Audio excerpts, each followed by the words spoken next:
इस घटना की जानकारी जैसे ही पुलिस और प्रशासन को मिली, तुरंत त्वरित रूप से कार्रवाई करते हुए उसमें मुकदमा दर्ज किया गया और पुलिस की जो टीम है उसको रवाना किया गया।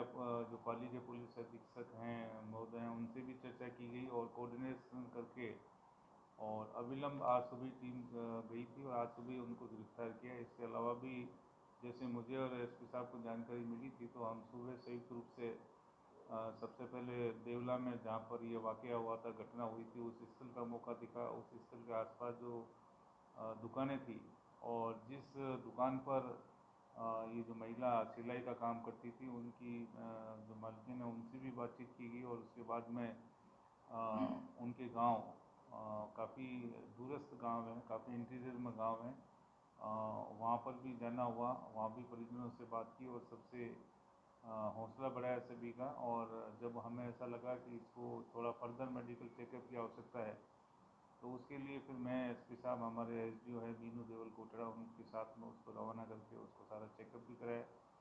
साथ ही उसको जो सामाजिक सुरक्षा की योजनाओं की जो सहायता वो सहायता उसको प्रदान की जाएगी और जो पीड़ित प्रतिकर के अंतर्गत जो सिविल कोर्ट से सहायता दे होती है वो भी दी जाएगी। और यह भी कहा गया है कि जब कभी ऐसी बात हो तुरंत पुलिस और प्रशासन को सूचित करें, क्योंकि ये प्रकरण ऐसा था जिसमें प्रसंज्ञान पुलिस और प्रशासन द्वारा ही दिया गया था। पीड़िता या उसके कोई परिजन है उनके द्वारा कोई प्रथम सूचना रिपोर्ट दर्ज नहीं कराई गई थी। तो यह भी क्षेत्रवासियों को बोला कि कोई भी अपराध कारित होता है तो तुरंत पुलिस के संज्ञान में लाएं जिससे उस पर कार्रवाई हो सके। हाँ, बहुत ज़्यादा उनसे बातचीत की हो नहीं पाई डिटेल में। ये ज़रूर था कि सगे संबंधी और परिजन आपस में परिजन थे, तो सच जो महिला है उससे तो इस तरह की कोई बात हुई नहीं, लेकिन जो रिलेटिव्स थे उनका थोड़ा ये था कि भी आपस में रिश्तेदारी में, इसलिए पहले उनको ऐसी संशय था कि भाई कराएं या नहीं कराएं, इस तरह की बात उनके आपस में थी। लेकिन जब हमारे संज्ञान में आई तो फिर हमने अपने कानूनी कार्रवाई करते हुए एफआईआर उसमें दर्ज की है। डिटेन किया है तो उनके नाम अभी आपको थोड़ी देर बता देंगे, कलेक्टर साहब ब्रीफिंग करेंगे, उसके बाद मैं आपको बता दूंगा उनका नाम।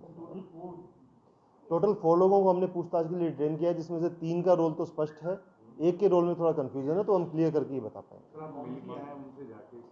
उसके बाद जब जैसे पता चला तो मैं और कलेक्टर साहब वहाँ पे गए।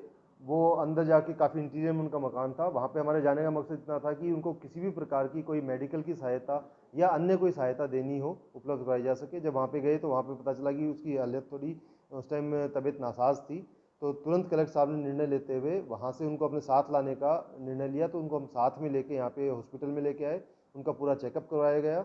अब जो डॉक्टर्स में अभी हमारी बात हुई है उसमें उन्होंने कहा है कि वो अभी कोई उसको किसी प्रकार की कोई तकलीफ नहीं है, तो उसको अभी डॉक्टर साहब वहाँ से डिस्चार्ज कर रहे हैं। और बाकी जो सहायता है उसके बारे में कलेक्टर साहब आपको नहीं, प्रेम प्रसंग की बात नहीं, आशंका है थी।